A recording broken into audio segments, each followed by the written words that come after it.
نحمده ونصلي على رسوله الكريم أما بعد أعوذ بالله من الشيطان الرجيم بسم الله الرحمن الرحيم والعصر إن الإنسان لفي خسر إلا الذين آمنوا وعملوا الصالحات وتواصوا بالحق وتواصوا بالصبر.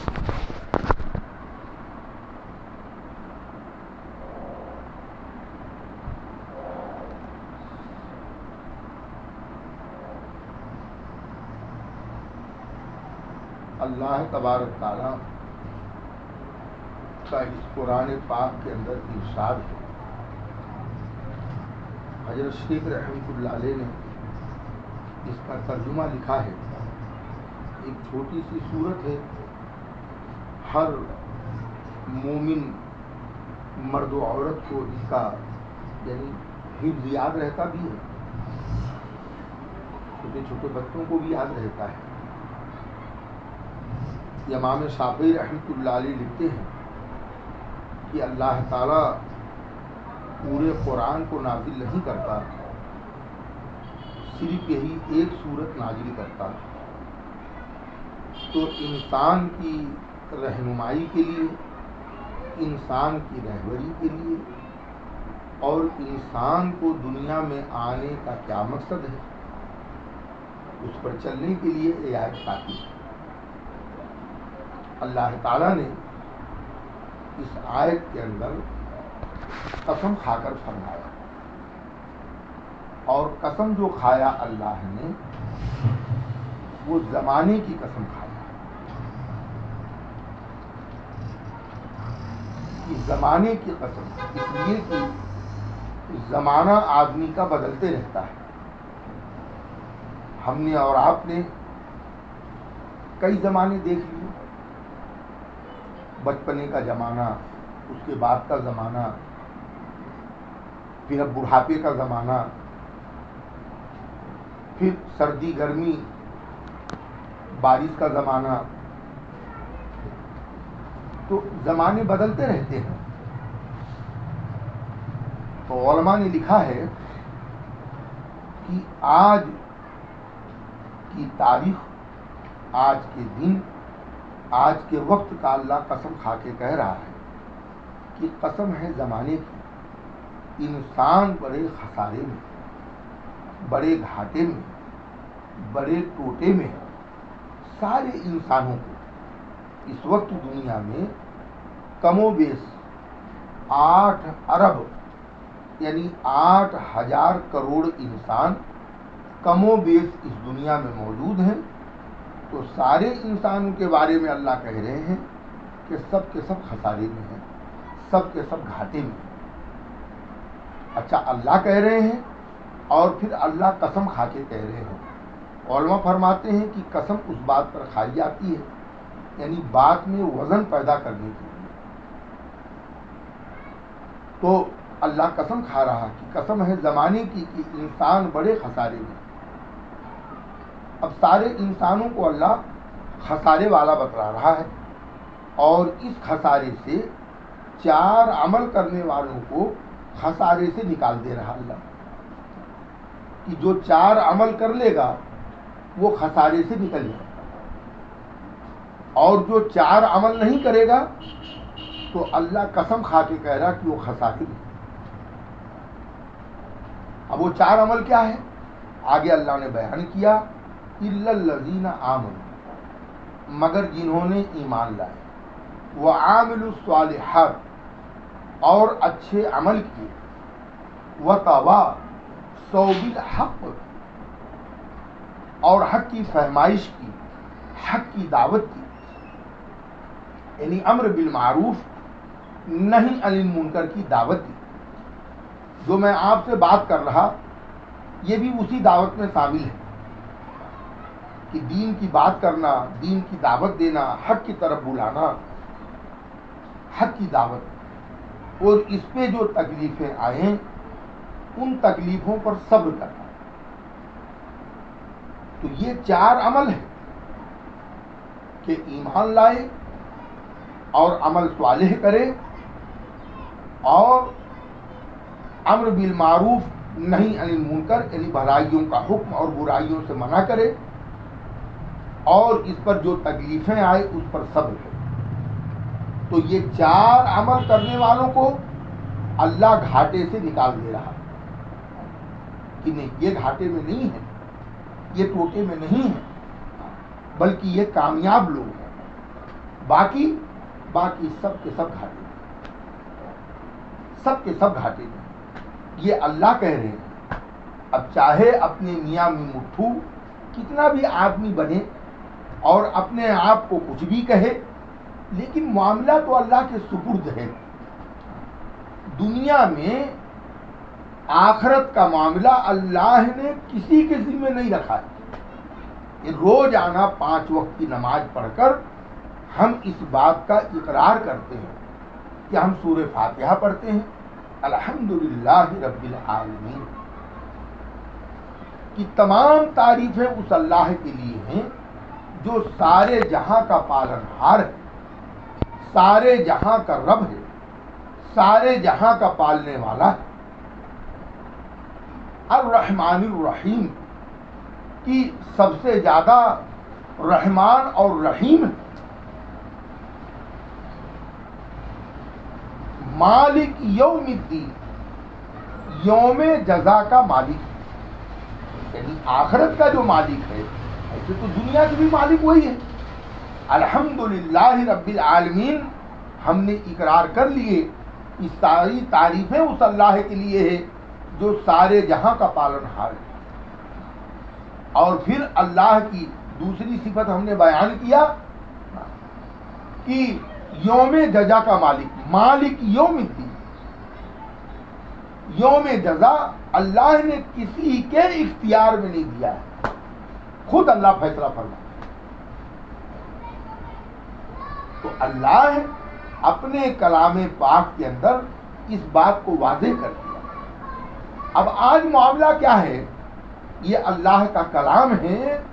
آج ہمارے دل کے اندر اس بات کا عظمت ہی نہیں ہے اور اس کا یقین ہی نہیں ہے کہ یہ اللہ کا کلام ہے. کلام کہتے ہیں بات کو, کلام کہتے ہیں بات کو. جیسے اللہ کی زبان مبارک سے نکلے ہوئے یہ الفاظ ہیں جس کو قرآن کہتے ہیں. یہ کلام پاک یعنی یہ اللہ کا پاک کلام ہے. اب لیکن آج ہم شک میں پڑے ہوئے ہیں. آج میرے دوستو, مرد ہو عورت ہو, یہ جو دین پر نہیں چل رہے ہیں یہ شک کی بنیاد پر نہیں چل رہے ہیں. اس لیے کہ دین پر جو چلانے والی طاقت ہے وہ یقین کی طاقت ہے, یقین کی طاقت ہے. اسی لیے اللہ یقین بنانے کی دعوت دے رہا ہے. اسی لیے اللہ یقین بنانے کی دعوت دے رہا کہ یقین بنے گا تو دین ہے, اور یقین نہیں بنا تو پھر یہ دین پر نہیں چلے گا. کیوں؟ کیونکہ یقین کا جو ضد ہے, ضد کہتے ہیں انگلش میں اپوزٹ کو. ضد یعنی جیسے یہ دن ہے, دن کا ضد رات ہے, پانی کا ضد آگ کا ضد پانی ہے, مرد کا ضد عورت ہے. ضد یعنی اپوزٹ. ایسے جو ہے یقین کا اپوزٹ, یقین سمجھ رہے ہیں نا, یقین جس کو ہندی میں وشواس کہتے, انگلش میں بیلو کہتے, یقین. تو یقین یہ جو زبان کلمہ پڑھ رہی ہے اس کلمے کا یقین. ورنہ ہوتا کیا ہے کہ زبان کلمہ پڑھ رہی ہے لیکن دل کلمے کا تصدیق کرنے کے بجائے تکذیب کر دے رہا ہے, دل کلمے کو جھٹلا دے رہا ہے.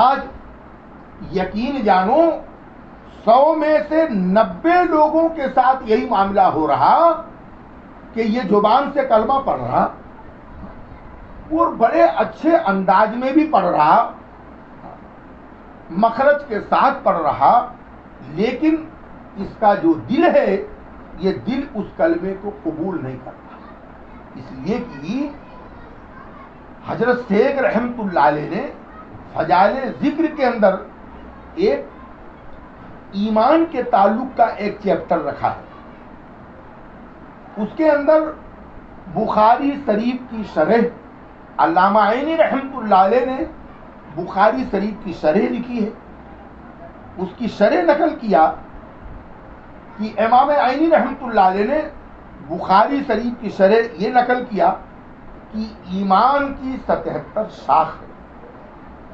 شاخ کہتے ہیں برانچ، جس کو جیسے ایک درخت ہوتا ہے تو اس کی ٹہنیاں ہوتی ہیں، تو آپ ٹہنیاں کہہ لو یا برانچ کہہ لو تو شاخ کہہ لو، ایمان کی 77 شاخ ہے۔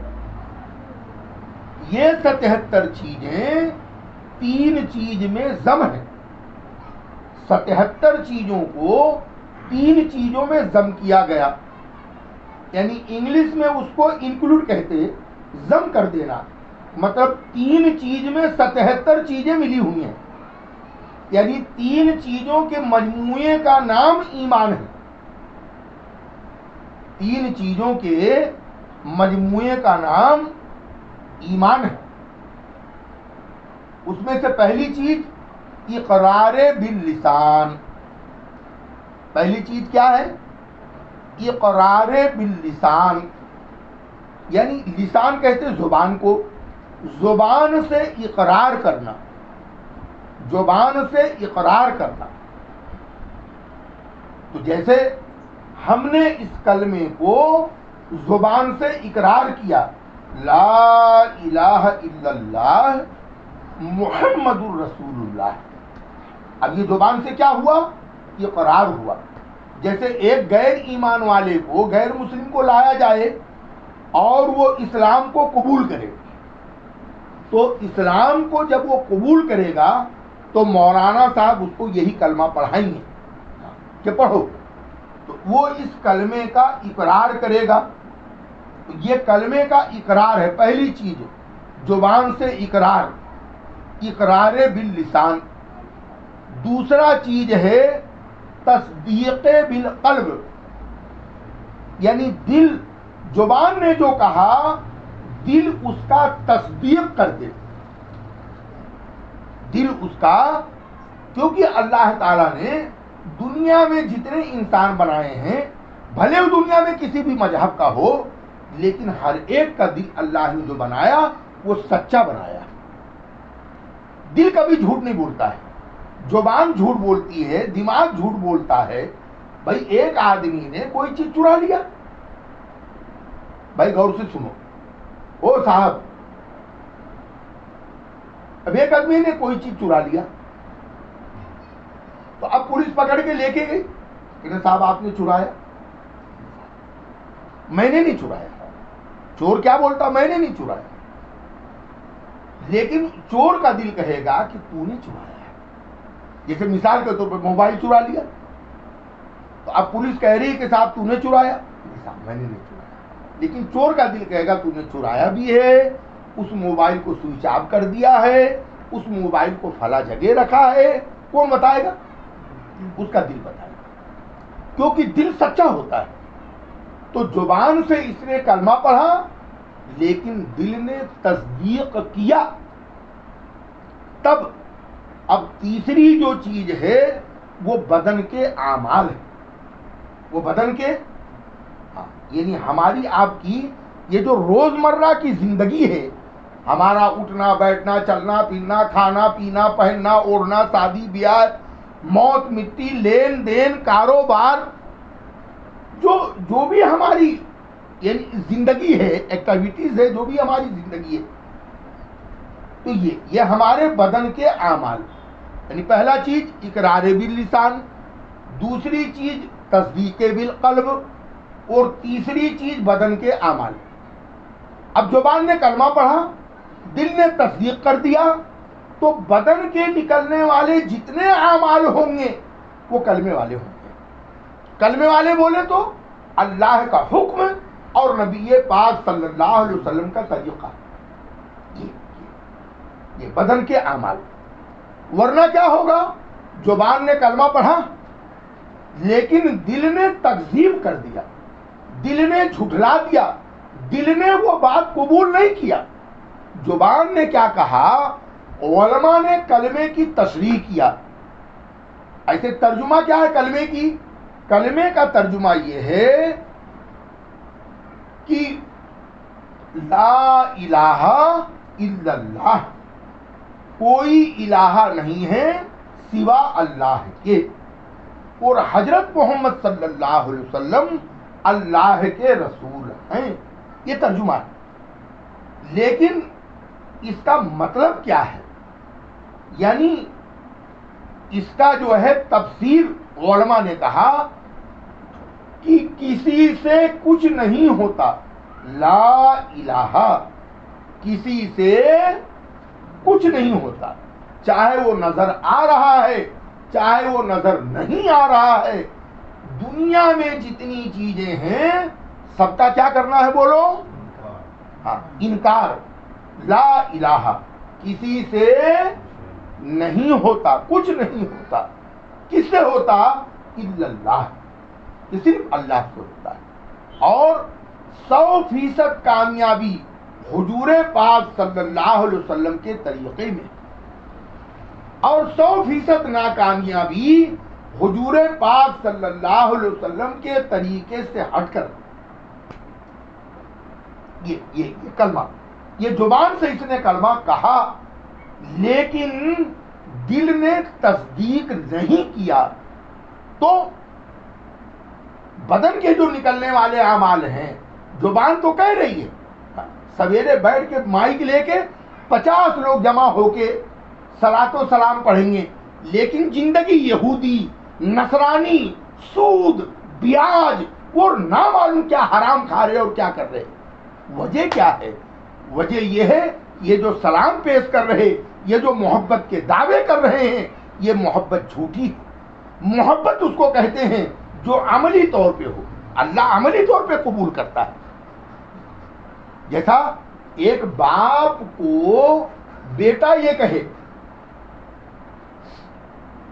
یا بیوی ہے شوہر کو کہے، یا بیٹا باپ کو کہے ابا تم سے بہت محبت ہے، ابا میں تم سے بہت پیار کرتا ہوں، ابا میں تم سے بہت پیار کرتا ہوں. ٹھیک ہے بیٹا، ایک گلاس پانی لے.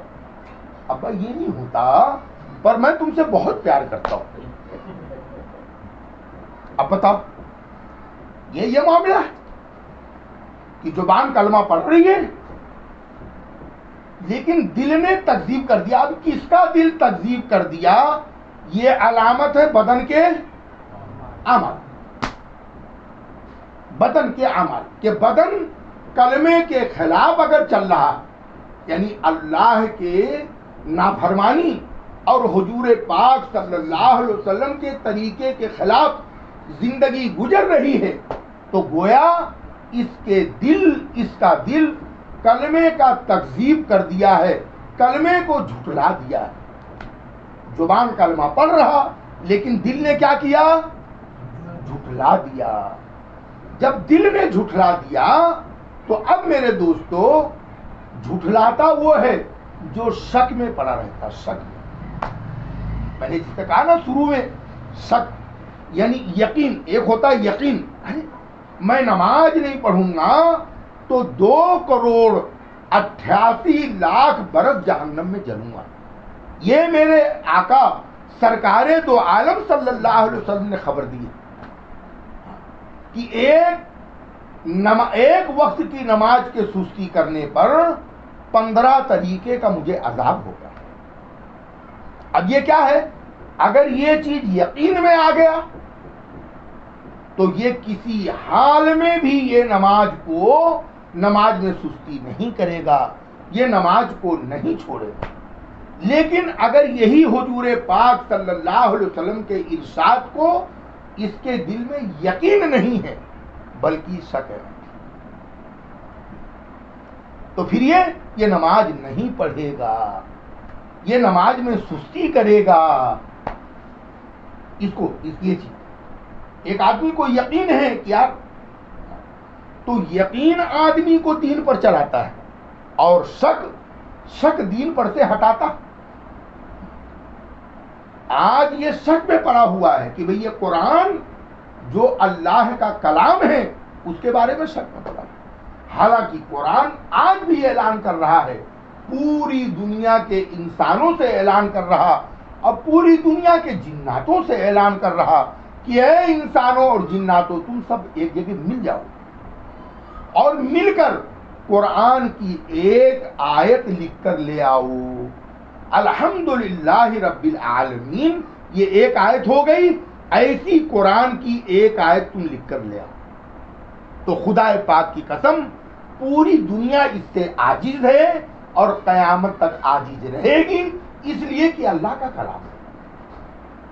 تو جو چیز اللہ کا کلام ہے ایسا پوری دنیا میں کوئی ایک آیت بھی پیش نہیں کر سکتا کہ دیکھو یہ قرآن کے جیسا نہیں، یہ اللہ کا کلام ہے، لیکن آج ہم شک میں پڑے ہوئے۔ تو میرے دوستو، یقین جب شک رہے گا تو حدیث پاک کا مفہوم ہے یہ شک پر ہی رہا، یہ شک پر ہی مرا، یہ شک پر ہی اٹھایا جائے۔ اس لیے اس شک کو یقین میں بدلنا ہے۔ دیکھو آدمی جو ہے پیدائشی طور پر اس کو یقین نہیں رہتا، اس کا یقین بنانا پڑتا ہے، اندر دل کے اندر سے شک کو نکالنا پڑتا ہے، ہاں اس کو یقین بنانا پڑتا ہے، لیکن یقین کے بنانے کے لیے محنت، یقین کے بنانے کے لیے محنت ہے۔ اسی کو اللہ قسم کھا کے کہہ رہا ہے، الا الذین آمنوا وعاملوا الصالحات وتواصوا بالحق۔ آج بیوقوف بیچارے کہتے ہیں یہ جماعت والے، یہ تبلیغ، ارے ہر دنیا کا مسلمان مرد اور عورت ان سب کے اوپر تبلیغ فرض ہے، یہ فرض کر دیا اس آیت نے۔ وتواصوا بالحق اور وتواصوا بالصبر۔ اگر یہ عمل کسی نے نہیں کیا وہ کامیابی نہیں ہوگا۔ کیوں نہیں کامیاب ہوگا؟ کہ ایمان کا بننا دعوت کے اوپر اللہ نے رکھا ہے۔ آپ یہ مت سمجھو کہ یہ مرد اللہ کے راستے میں جائیں گے تو یہ جائیں گے تو ان کا ایمان بنے گا۔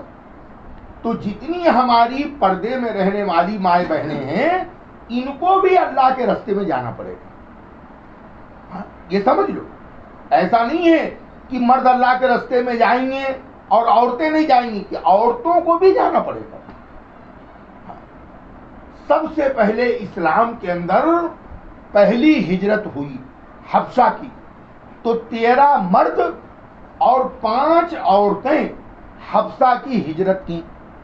ان 5 عورتوں میں سرکار دو عالم صلی اللہ علیہ وسلم کی بیٹی حضرت رقیہ رضی اللہ تعالی عنہا، جو حضرت عثمان غنی رضی اللہ تعالی عنہ سے ابھی حال میں نکاح ہوا، یعنی جس کو کہیں کہ ہاتھ سے مہندی بھی نہیں چھوٹی تھی، کہ اس معصوم بچی کو ہجرت کرنا پڑا۔ اور کہاں ہجرت کی ہے؟ حبشہ، یعنی مکے سے حبشہ 750 کلومیٹر ہے۔ آپ کیا سمجھ رہے کہ ایسے تھوڑی کہیں 750 کلومیٹر آپ کو کہاں بتایا جائے کہ شہادہ سے 750 کلومیٹر؟ اس زمانے میں کوئی موٹر سائیکل نہیں، کوئی کار نہیں، کوئی بیل گاڑی نہیں، کوئی اور سواری نہیں، بیچارے پیدل ریگستانی راستہ، پہاڑی راستہ، سمندری راستہ۔ 13 مرد گئے تھے لیکن 12 پہنچے۔ ایک صاحب کو راستے میں سانپ نکال دیا، ان کو راستے میں ہی دفن کرنا پڑا۔ تو 750 کلومیٹر، یہاں سے ناگپور پکڑیں گے تو دھولیا سے 550 کلومیٹر ناگپور ہے، شہادہ سے دھولیا 90 یعنی 640، یعنی ناگپور سے بھی اور 100 کلومیٹر آگے. تو پہلی ہجرت. اور پھر دوسری ہجرت کیے 82 مرد اور 17 عورتیں کم و بیش. یعنی جب بھی مردوں نے ہجرت کیا عورتیں ساتھ میں رہیں. اور آج ہمارے ذہن میں بیٹھ گئی یہ بات کہ نہیں صاحب، ہجرت کا مطلب جماعت میں جانا، کہ جماعت میں تو مرد جائیں گے، کہ نہیں، مرد جائیں گے تو مرد کا ایمان بنے گا، جو مرد جائے گا اسی کا بنے گا. باپ جائے گا تو باپ کا بنے گا، بیٹا جائے گا تو بیٹے کا بنے گا، بھائی جائے گا تو بھائی کا بنے گا، شوہر جائے گا تو شوہر کا بنے گا. ایسے جو بہن اللہ کے راستے میں جائے گی اس بہن کا ایمان بنے گا، اور جو بہن نہیں جائے گی اس کا ایمان نہیں بنے گا. یہ میں تھوڑی کہہ رہا، یہ اللہ کہہ رہے. وَتَوَاصَوْا بِالْحَقِّ اور وَتَوَاصَوْا بِالصَّبْرِ، یہ اللہ کہہ رہے، یہ میں تھوڑی کہہ رہا. اور آپ سوچیں گے یہ بغل والی مسجد والے کہہ رہے اور یہ مولانا صاحب کہہ رہے. نہیں، وہ تھوڑی کہہ رہے، وہ تو قرآن پاک اور حدیث پاک کی نقل کر کے امت کو بتلا رہے ہیں. ان کی طرف سے خدا کی قسم ایک بات بھی بیچارے نہیں کہتے. ان کی طرف سے کیا کہیں گے؟ جیسے امام صاحب ابھی ہم کو نماز پڑھائیں گے، عصر کی پڑھائیں گے، مغرب کی پڑھائیں گے، عشاء کی پڑھائیں گے، فجر کی پڑھائیں گے، تو ان کی طرف سے بھی کوئی آیت پڑھ دیں گے کیا؟ وہ تو قرآن کی آیت پڑھیں گے. تو جیسے وہ قرآن کی آیت پڑھ رہے ہیں، ایسے بنگلے والی مسجد کے اندر جو دین کی بات کی جا رہی ہے وہ قرآن اور حدیث کی روشنی میں کی جا رہی ہے. کوئی اپنی بات تھوڑی کر رہے.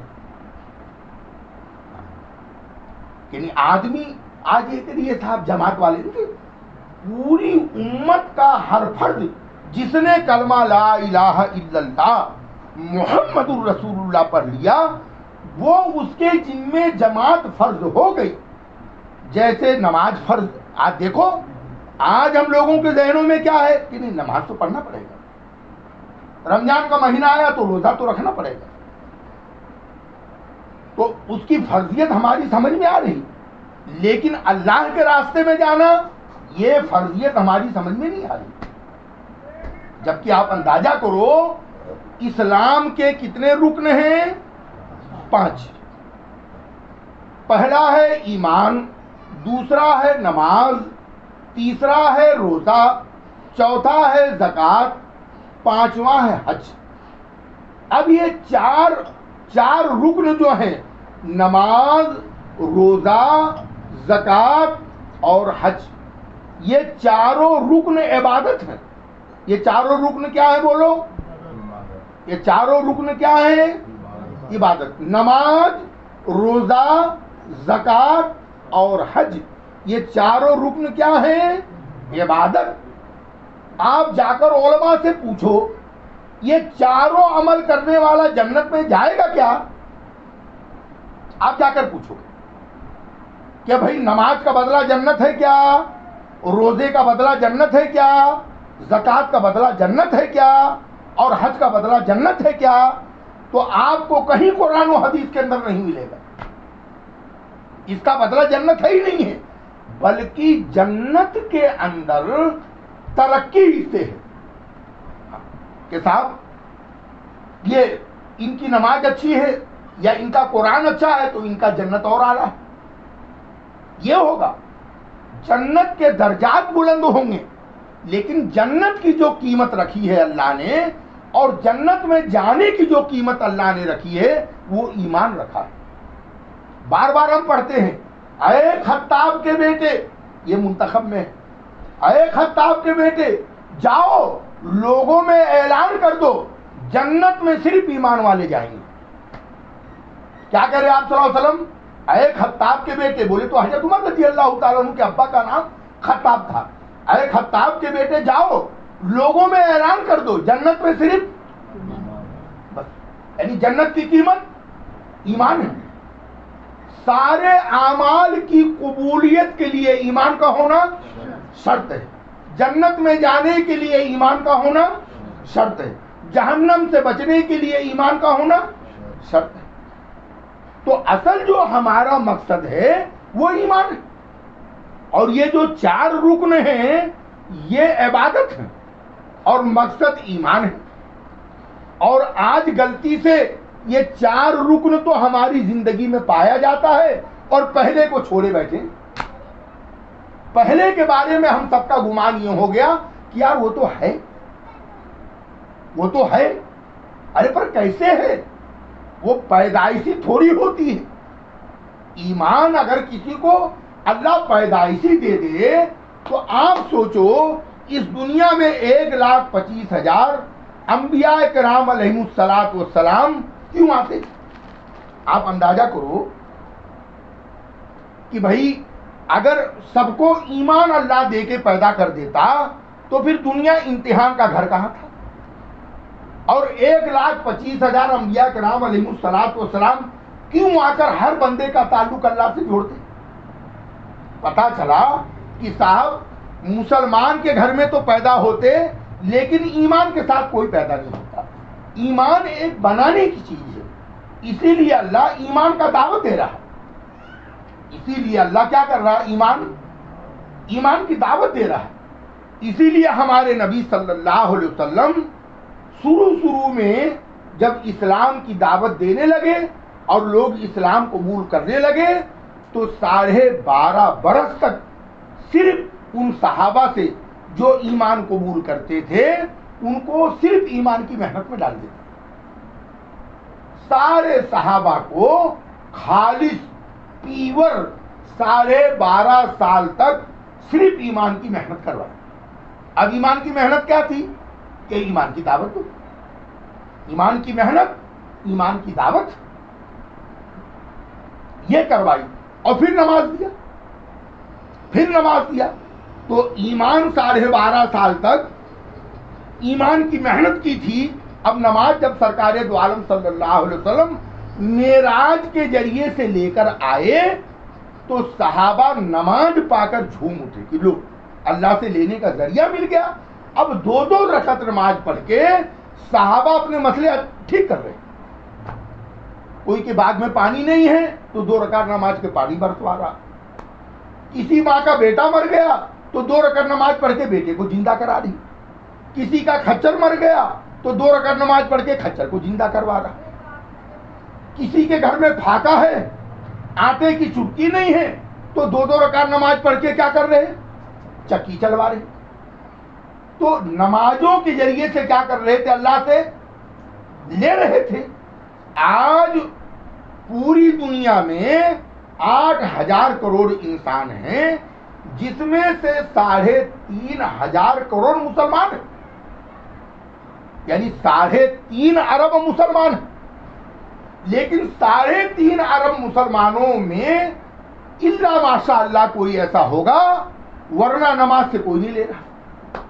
اکھے صحابہ میں موٹر سائیکل یا ایک رکشے کے اوپر لاؤڈ اسپیکر لگا کے اعلان کرو, پورے صحابہ کے اندر اگر کوئی مسلمان مرد و عورت ایسا ہو جو براہ راست اللہ سے لے رہا ہو وہ آ جائے, اس کو 1 کار انعام دیا جائے گا. تو کوئی نہیں نکلے گا. یعنی آج امت کے اندر سے یہ بات نکل گئی کہ نماز سے کیا ہوگا, جبکہ نماز ہی سے سب کچھ ہوگا. نماز سے بیماری ٹھیک ہوگی. نماز روزی کو کھینچنے والی ہے. نماز روزی کو کھینچنے والی ہے. ساری ضرورتوں کو پورا کرنے والی چیز کیا ہے؟ نماز ہے. آپ صلی اللہ علیہ وسلم حدیث کا مفہوم ہے, مسجد نبوی میں آئے تو حضرت ابو ہریرہ رضی اللہ تعالیٰ عنہ پیٹ کے بل لیٹے ہوئے تھے. آقا نے پوچھا ابو ہریرہ کیا پیٹ میں درد ہے؟ کہا جی ہاں. کہا اٹھ نماز پڑھ, نماز میں شفا. دوا کھانے میں نہیں بھیج رہے اور کوئی دوا نہیں بتلا رہے اور کوئی معجون نہیں بتلا رہے. کیا بتلا رہے ہیں؟ نماز. کہ نماز میں کیا ہے؟ شفا. لیکن نماز کب بنا؟ ایمان بنانے کے بعد. نماز کب بنا؟ پہلے ایمان بنا. آج مشکل وہی ہے کہ ہم بغیر ایمان بنائے نماز سے لینا چاہتے ہیں تو کہاں ملنا ہے؟ کہاں ملنا ہے ایسا؟ یعنی جب ایمان بنے گا تو یہ امت اب نماز سے لے گی، یہ نماز سے لے گی. یعنی بالکل سچا پکا واقعہ میں آپ کو بتا رہا ہوں، جیسے لوگ لے رہے ہیں.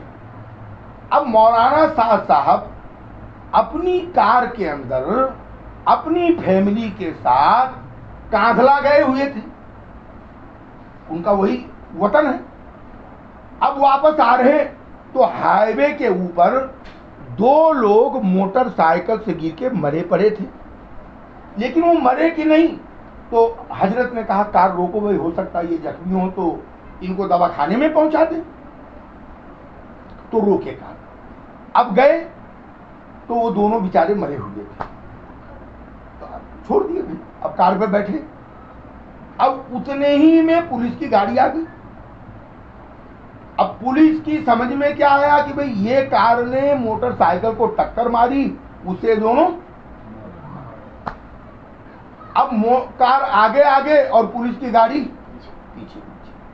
اب صاحب بنگلے والی مسجد تک آ گئی پولیس. کیا بات ہے صاحب کہ نہیں، وہ جو 2 لوگ مرے ہیں موٹر سائیکل پر، آپ کے کار نے اس کو ٹکر ماری. بھائی صاحب ہم نے تھوڑی مارے، ہم تو وہاں کھڑے ہوئے کہ بھائی اگر ان میں جان باقی ہے تو دوا کھانے میں پہنچا دیں گے، اور نہیں ہے تو پھر کوئی بات نہیں ہے. نہیں چلو پولیس گاڑی میں بیٹھو، پولیس اسٹیشن چلو.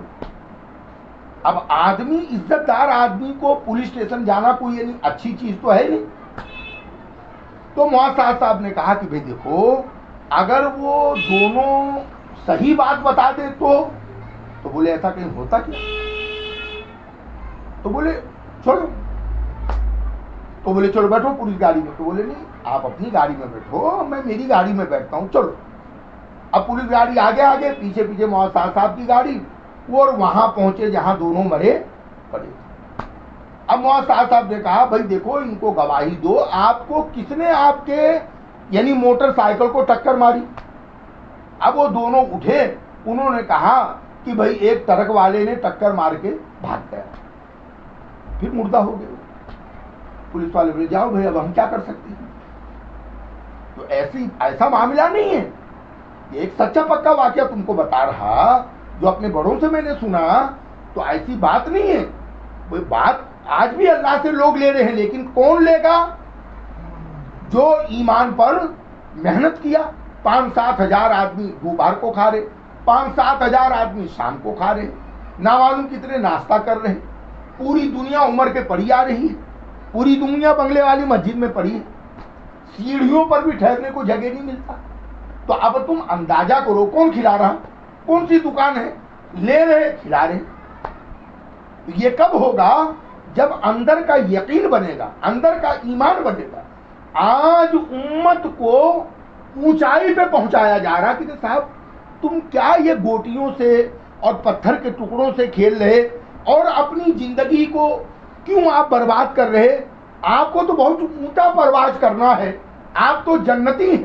آپ اندازہ کرو، علماء فرماتے ہیں کہ بھائی بڑی مشہور حدیث ہے جس کا مفہوم ہے ذرے کے برابر کا ایمان اگر آدمی اس دنیا سے بچا کے لے کے گیا تو کتنی بڑی جنت ہے بھائی. اس پوری دنیا سے 10 گنی بڑی جنت اللہ دیں گے. تو جو ایمان کی قیمت یعنی ذرے کے ایمان کی قیمت اس پوری 227 ملکوں سے 10 پٹ بڑی جنت اللہ دینے کا جب وعدہ کیا، وہ ایمان دنیا میں اگر آدمی کے پاس میں رہے تو یہ گلی سڑی دنیا نہیں ملے گی اس کو، یہ دنیا میں پریشان رہے گا. یہ کیسے ہو سکتا ہے؟ ارے جو ایمان اس کو جنت دلوا رہا ہے، اس کے قبر کو جنت کا باغ بنا رہا ہے، اس کو 10 پر بڑی جنت دلوا رہا ہے، وہ ایمان دنیا میں اس کے پاس ہو تو اس کو دنیا نہیں، یہ دنیا نہیں دلوائے گا. میرے دوستو پتا چلا کہ آج ہم ایک ایسی محنت سے بھاگ رہے ہیں جس میں ہماری دنیا کی بھی کامیابی ہے اور آخرت. آپ دیکھو صحابہ کی زندگی، آپ دیکھو بالکل میرے دوستو یوں کہو کہ صحابہ ایسے نہایت غربت میں تھے، غربت میں. ایک اندازہ کرو، صرف ایک واقعہ بتا کے میں بات ختم کر رہا کہ ایک مرتبہ یعنی آج مسجد نبوی میں سارے مکانات چلے گئے، سرکار دو عالم صلی اللہ علیہ وسلم ہی کے گھر کے پاس حضرت فاطمہ رضی اللہ تعالی عنہ کا گھر تھا۔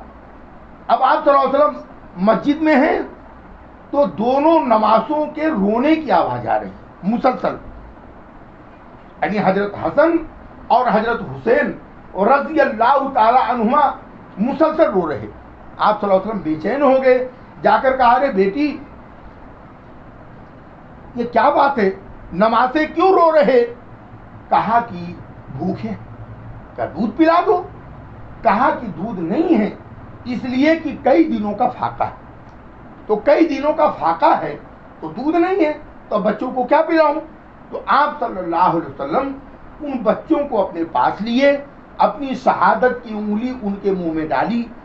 اب آپ صلی اللہ علیہ وسلم کا یہ معجزہ تھا کہ انگلی پی کر وہ بچے جو ہے وہ سکم سیر ہو گئے اور خاموش ہو گئے۔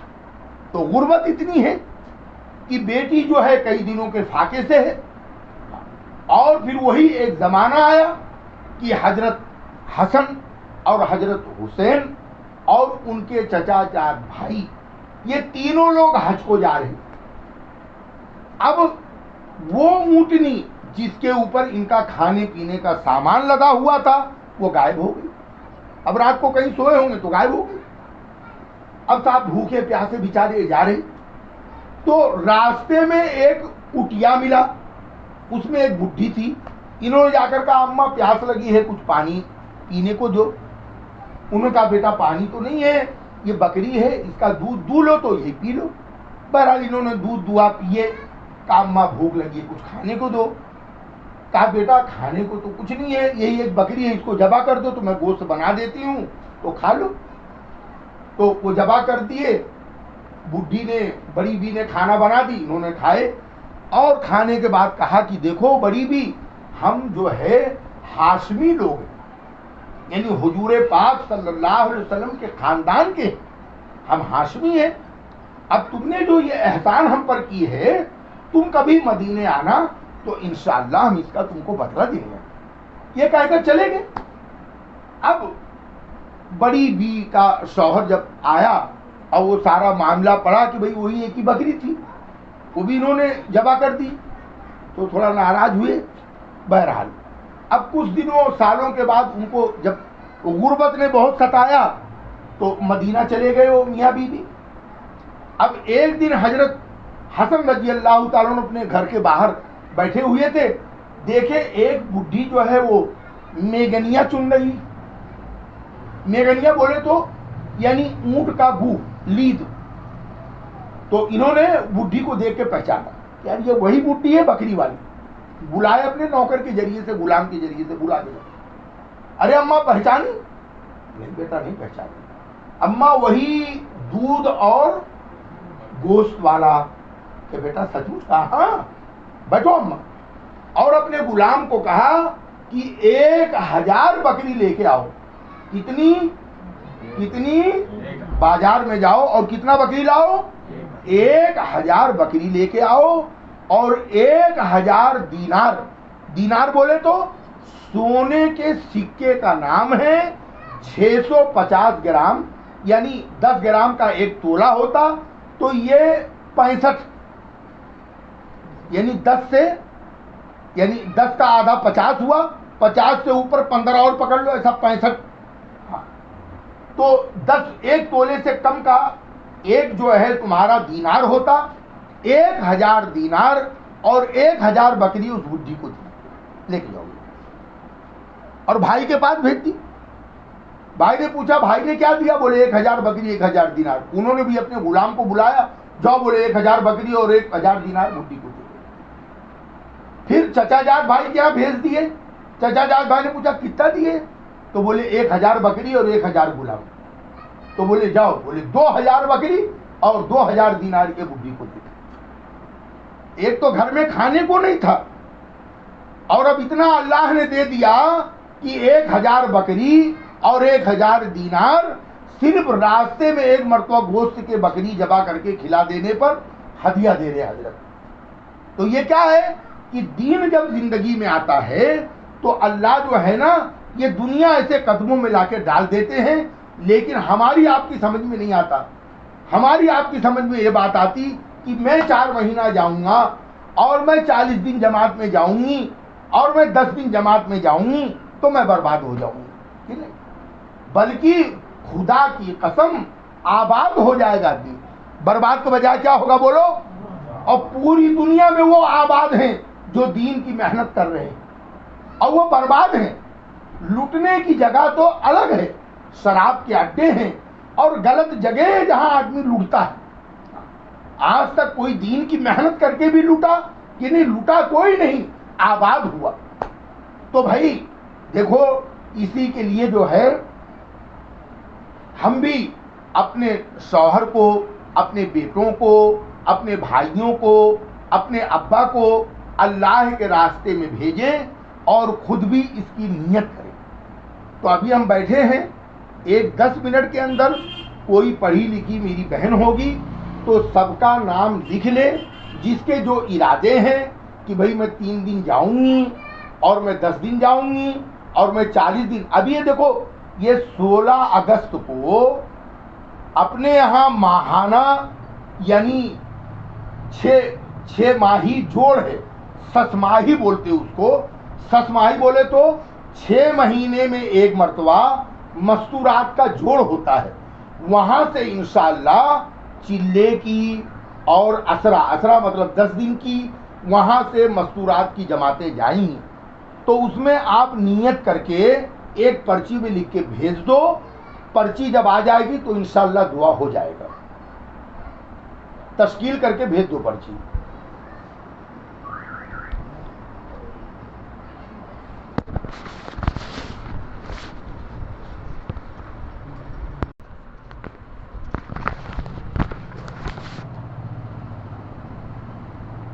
بسم اللہ الرحمن الرحیم. یا اول الاولین و یا آخر الآخرین، یا ذا القوة المتین و یا رحم المساکین و یا ارحم الراحمین. الحمد للہ رب العالمین، الحمد للہ رب العالمین. لا الہ الا انت سبحانک انی کنت من الظالمین. الہکم الہ واحد لا الہ الا هو الرحمن الرحیم. اللہم صلی علی محمد وعلی آل محمد کما صلیت علی ابراہیم وعلی آل ابراہیم انک حمید مجید. اللہم بارک علی محمد وعلی آل محمد کما بارکت علی ابراہیم وعلی آل ابراہیم انک حمید مجید. ظلمنا انفسنا وإن لم تغفر لنا وترحمنا لنكونن من الخاسرین. ربنا آتنا فی الدنیا حسنۃ وفی الآخرۃ حسنۃ وقنا عذاب النار وقنا عذاب القبر وقنا عذاب الحشر وقنا عذاب الدین. یا ارحم الراحمین. استغفر اللہ الذی لا الہ الا هو الحی القیوم واتوب الیہ. اللہم اغفر لحینا ومیتنا وشاہدنا وغائبنا وصغیرنا وکبیرنا وذکرنا وانثانا. اللہم من احییتہ منا فاحیہ علی الاسلام ومن توفیتہ منا فتوفہ علی الایمان. جزا اللہ عنا محمدا ما هو آلہ صلی اللہ علیہ وسلم. سبحان ربک رب العزت عما یصفون وسلام علی المرسلین والحمد للہ.